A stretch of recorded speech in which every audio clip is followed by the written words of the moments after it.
Okay, students. So today we are going to learn thread production method.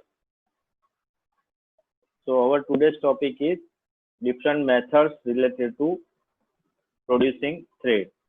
Thread manufacture કરવા માટે કઈ કઈ અલગ અલગ મેથડ્સ આવે છે, મેથડ્સ ને આજે આપણે સ્ટડી કરવાના છે. So what is the objectives of the lecture? So study different thread production methods. કઈ કઈ? Thread cutting on lathe, thread chasing, die threading, tapping, thread milling, thread rolling, thread grinding. So this are the main method for manufacturing thread. તમારે આટા પાડવા હોય કે આટાવાળી કોઈ વસ્તુ સચેસ nut કે બોલ્ટ બનાવવો હોય તો એના માટે આટલી મેથડ્સ છે. તો વોટ આર ધ મેથડ્સ? તો આપણે જે હમણાં જોઈ આ બધા નામ છે મેથડના. So these are the main methods which we are going to study in this sequence. બરાબર? So thread cutting on lathe. Lathe ઉપર થ્રેડ કટ કરવા. તો કઈ રીતે કામ કરે છે? What is the principle? So the principle is to produce the helical grooves on a cylindrical or conical surface by feeding tool longitudinally when job is rotated. એટલે કે જ્યારે કોઈ જોબ જે છે એ રોટેટ થતો હોય, સર્ક્યુલર મોશનમાં હોય, ત્યારે એની લેન્થની ડાયરેક્શનમાં, લોન્જિટ્યુડનલ ડાયરેક્શનમાં હેલિકલ ગ્રુવ બનાવવો. બરાબર? એ સિલિન્ડર હોય કે કોનિકલ સરફેસ હોય, એના ઉપર આપણે શું બનાવીએ છીએ? Helical groove. બરાબર? તો એ પ્રોસેસને શું કહીશું આપણે? Thread cutting by lathe. Lathe machine ઉપર થ્રેડ કટ કરીએ. તો એના સ્ટેપ્સ કયા કયા છે? So before understanding the step how this process is done, I will show. આપણી પાસે કોઈ સિલિન્ડ્રિકલ ઓબ્જેક્ટ હશે. આ રીતે મારી પાસે કોઈ સિલિન્ડ્રિકલ ઓબ્જેક્ટ છે. તો આ સિલિન્ડ્રિકલ ઓબ્જેક્ટ ઉપર થ્રેડ કઈ રીતે પડશે? કે જે આપણું કટિંગ ટૂલ હશે, કટિંગ ટૂલ નો પાથ આ રીતે હેલિકલ શેપમાં હશે. આમ હેલિકલ શેપમાં આમ ગ્રુવ બનાવશે. બરાબર? લેન્થની ડાયરેક્શન. અને જોબ આપણું શું થતું હશે? રોટેટ થતું હશે, સર્ક્યુલર મોશનમાં. બરાબર? તો આ રીતે આ જે જોબ છે એ જોબને આપણે હેડ સ્ટોક ઉપર, સ્પિન્ડલ ઉપર ફિટ કરવી છે. બરાબર? The job is fitted on the head stock and it is rotating, and on tool post according to our requirement the tool will be mounted.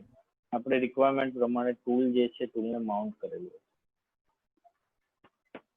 so what are the steps? first, selection of cutting tool. Cutting tool select કરવું. જે પ્રમાણેના thread પાડવા હોય એ પ્રમાણેનું આપણે શું લેવું પડે? કટિંગ ટૂલ લેવું પડે. Second, mounting of cutting tool and workpiece. Workpiece અને કટિંગ ટૂલને માઉન્ટ કરવા, ફિટ કરવા. Establish relation between longitudinal movement of the cutting tool and workpiece rotation. વર્કપીસનું કેટલું રોટેશન થાય ત્યારે લેન્થની ડાયરેક્શનમાં ટૂલ કેટલું આગળ વધશે એ આપણે નક્કી કરવું, એનું રિલેશન નક્કી કરવું. અને લાસ્ટ આપણે થ્રેડ કટિંગ. છેલ્લે આપણે શું કરીએ? કટિંગ કરી શકીએ. એ પછી આપણે ટૂલ ફીડિંગ અને થ્રેડ કેચિંગ. દેટ મીન્સ કે પહેલા એક જ સ્ટ્રોકમાં આખો આંટો નથી કટ થતો. થ્રેડ કટ થાય એ પછી પાછું ટૂલને ઇનિશિયલ પોઝિશન પર લઈ જવામાં આવે અને ફરીથી પાછું થ્રેડ આગળ કન્ટિન્યુ કરે. તો the process is like this. આ રીતની એની પ્રોસેસ છે. બરાબર? એની પ્રોસેસ આપણે જોઈએ તો it will look like this.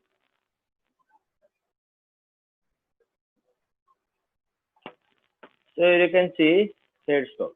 અહીંયા આપણને દેખાય છે head stock spindle. તો head stock spindle ઉપર અહીંયા વર્કપીસ માઉન્ટ કરેલ છે. There is a tool which is mounted on the tool post. So when we want to move this tool according to the rotation of this workpiece, we can engage the lead screw. આપણે lead screw જોડે આ carriage જે છે carriage ને engage કરીશું. At that time what will happen? So when this job will be rotated according to the requirement, the tool will move on the surface. So આપણે જે પ્રમાણે જરૂર હોય પ્રમાણે ડેપ્થ આપેલી હોય અને પછી આ જોબ રોટેટ થશે તો લીડ સ્ક્રૂ ને સાથે આ કેરેજ એંગેજ કરેલ છે, ટૂલ પોસ્ટ એંગેજ કરેલ છે, તો મોશનમાં આવશે. તો આ રીતે અહીંયાથી અહીંયા મોશન પહેલા થશે. દેન આફ્ટર અહીંયાથી પાછું ટૂલને આપણે ફરીથી ઇનિશિયલ પોઝિશન ઉપર જેટલી જરૂર ડેપ્થ હોય એ પ્રમાણે આપીએ. અહીંયાથી ફરીથી થ્રેડ કટ કરશે, અહીંયા સુધી કટ કરવાના છે. તો અહીંથી આપણે ટૂલને બહાર કાઢીને ફરીથી અહીંયાથી આપણે એને ફીડ કરીશું.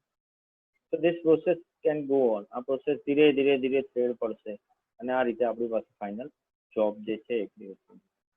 So this is very simple process and you have already done this process. તમે આ પ્રોસેસ આગળ પણ જોયેલી હશે, બરાબર? ME2 સબ્જેક્ટમાં જ્યારે લેથમાં જોબ બનાવતા હશો ત્યારે તમે થ્રેડિંગ ઓપરેશન લેથ પર કરેલું છે. Okay, now second process is thread chasing. Now what is difference in thread chasing and the thread cutting on lathe? So here there is a single point cutting tool is there. So એક ટાઈમે એક જ આંટો પડે છે, બરાબર? So instead of single point cutting tool, we are using the chaser. અહીંયા આપણે શું યુઝ કરીશું? Chaser યુઝ કરીશું. So chaser have multiple points which is touching to the job, જે કટ કરશે, બરાબર? chaser પાસે કેટલા વધારે પડતા જે કટિંગ એજીસ છે. So in thread chasing, what is difference? Thread chasing માં શું ફરક છે? In thread chasing, the method of thread cutting is similar to the thread cutting on the lathe machine, but the difference is that instead of single point cutting tool, multi point cutting tool which is called as a thread chaser, it is used. અહીંયા thread chaser use કરવામાં આવે છે. Multi point cutting tool છે, વધારે ટીચ છે એમાં, બરાબર? અહીંયા જોશો ઇનર થ્રેડ પાડવા માટે તો સિલિન્ડ્રિકલ શેપમાં આ રીતે વધારે થ્રેડ્સ છે. તો એક સાથે વધારે થ્રેડ પડશે. So chaser types, hand chaser, threading tool chaser. So the threader can be feed by hand. હાથથી તમે એને ફીડ કરી શકો, અથવા તો એ ટૂલ ચેઝર એટલે ટૂલ પોસ્ટ ઉપર ફિટ કરીને આપણે થ્રેડિંગ ઓપરેશન કરતા. So hand chaser is worked manually by hand during operation with the provision of suitable support. So what is hand chaser? Hand chaser is manual process, બરાબર? Manually operated tool we can say, બરાબર? Manual પ્રોસેસમાં આપણે use કરીએ છીએ, જેમાં કોઈ support લઈને આપણે હાથથી ચેઝરને ફીડ કરીશું. In thread chasing tool, there is a tool which is of two types. બે ટાઈપના ફોર્મમાં હોઈ શકે, flat type and circular type. એક તો સિમ્પલ ફ્લેટ ટાઈપ હોઈ શકે અને એક સર્ક્યુલર ટાઈપ હોઈ શકે. Both are fix in the tool holder. બંને ટાઈપ્સને આપણે ક્યાં ફિટ કરેલા છે? ટૂલ હોલ્ડરમાં ફિટ કરેલા છે. It is used for cutting thread in large scale production. Large scale production માં આપણે એને યુઝ કરીએ છીએ. So this chaser consists cutting teeth for cutting operation and sizing teeth for finishing operation. આ ટાઈપનું જે છે કટિંગ ટીથ અને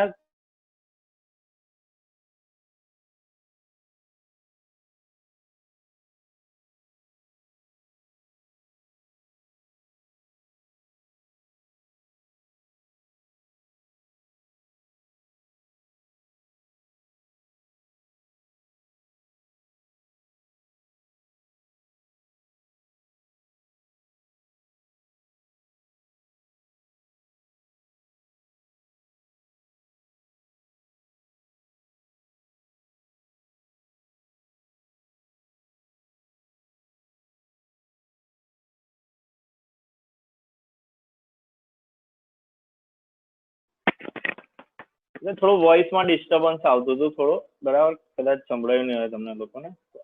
what is thread chasing? Thread chasing એટલે શું? આપણે આગળ જોઈએ એ પ્રમાણે થ્રેડ કટ કરવા માટે બે ટાઈપના ચેઝર યુઝ થાય, flat type and circular type. બંનેને ટૂલ હોલ્ડર ઉપર જ ફિટ કરવામાં આવે છે. હવે આને જે ટીથ છે that depends on the size of the teeth. એના ટીથની ડિપેન્ડ જે છે આ તેના ઉપર ડિપેન્ડન્ટ છે ટૂલના, કે કેટલા આપણે થ્રેડ, કઈ સાઈઝના થ્રેડ પાડવા છે, કઈ સાઈઝના આટા પાડવા છે, એના ઉપર આ એના ટીથનું ડિપેન્ડ છે. સો આ સિંગલ પોઈન્ટ કટિંગ ટૂલ હોય તો આ રીતે કટિંગ થશે. જો ચેઝર હશે તો it will cut multiple teeth at a time. So here there are three types of chasers shown. So A and B showing the tangential type chasers, the flat type chasers છે. And third one is showing you circular type chasers, which is normally used for internal thread. આ ટાઈપનું ચેઝર normally internal threads માટે use થશે.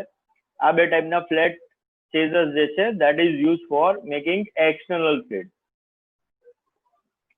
Next is die threading. Die threading ની અંદર use થાય છે, ડાય use થાય છે.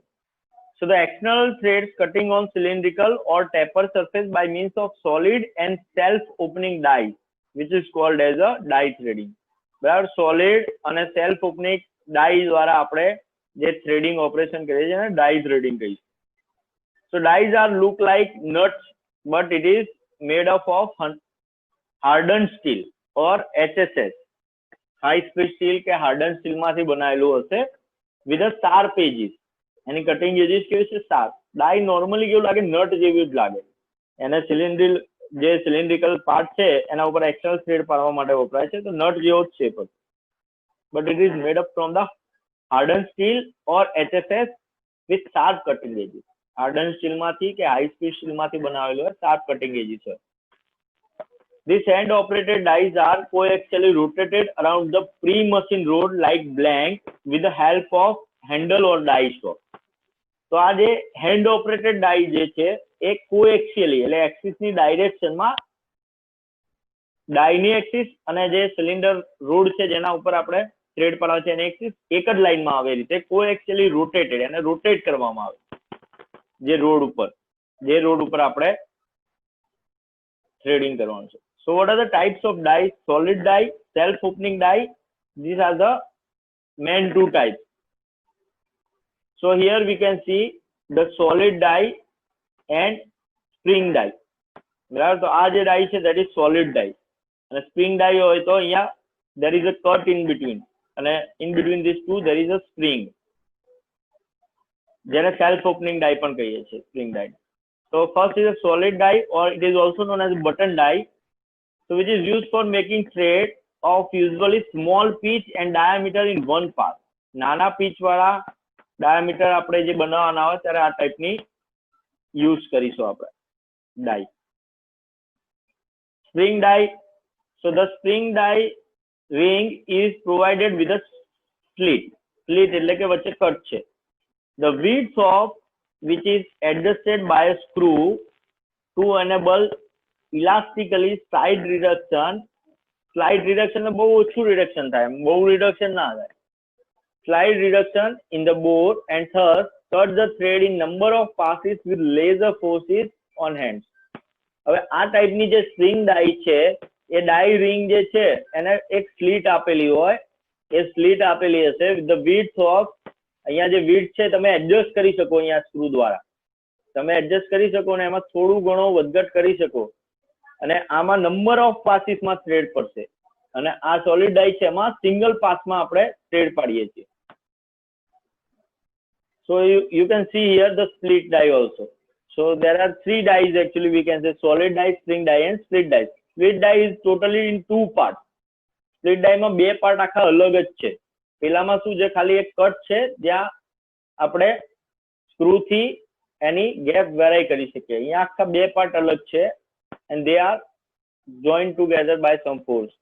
તો અહીંયા જોઈ શકો તમે.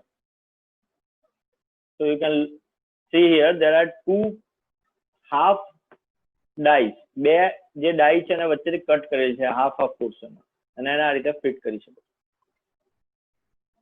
So this die is made in two pieces. બે પીસમાં મળેલા છે. One fixed and one movable. એક ફિક્સ છે અને એક મૂવેબલ છે. With the cavity of handle or branch to enable cut relatively larger thread or fine threads on harder blanks easily in number of passes. કોઈ harder material હોય એના thread પાડવા હોય, કોઈ લાર્જર થ્રેડ પાડવા હોય ત્યારે નંબર ઓફ પાસીસમાં આપણે એને થ્રેડ પાડી શકીએ છીએ.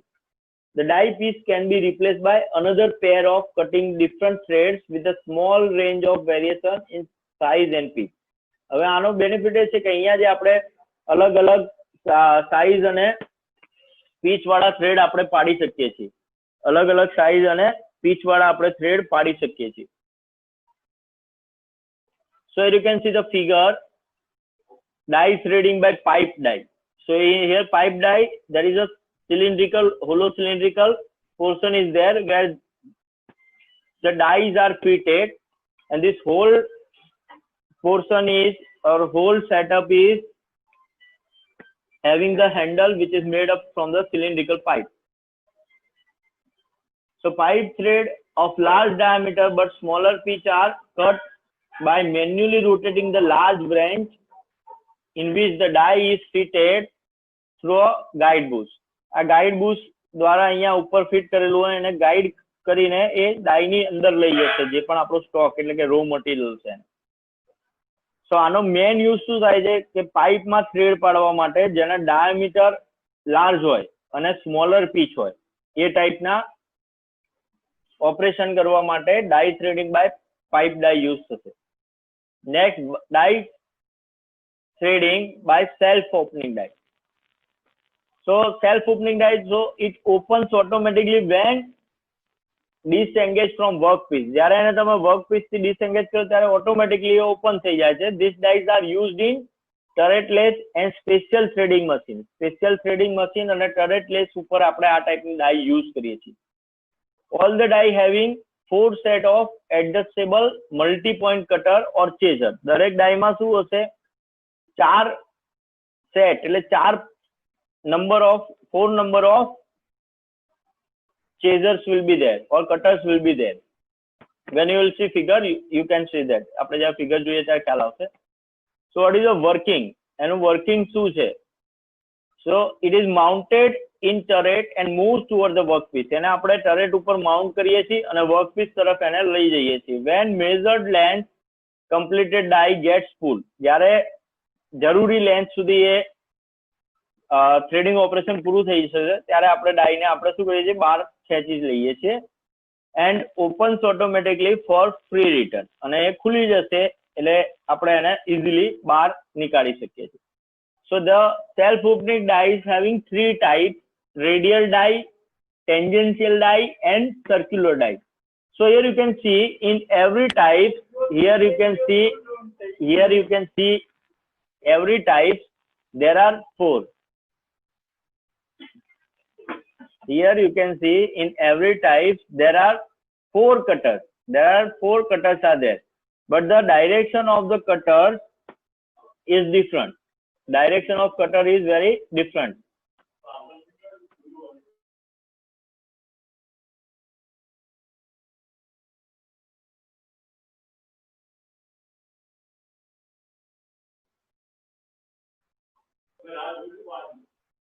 Okay, so here there are 3 types. First is a radial type. આ radial direction માં આપણે cutters workpiece ને touch થાય છે.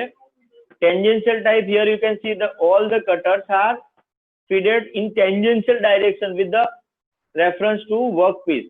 So workpiece ના reference માં tangential direction માં cut થાય છે અને circular tools અહીંયા જોશો તો અહીંયા touch circular direction માં touch થાય છે.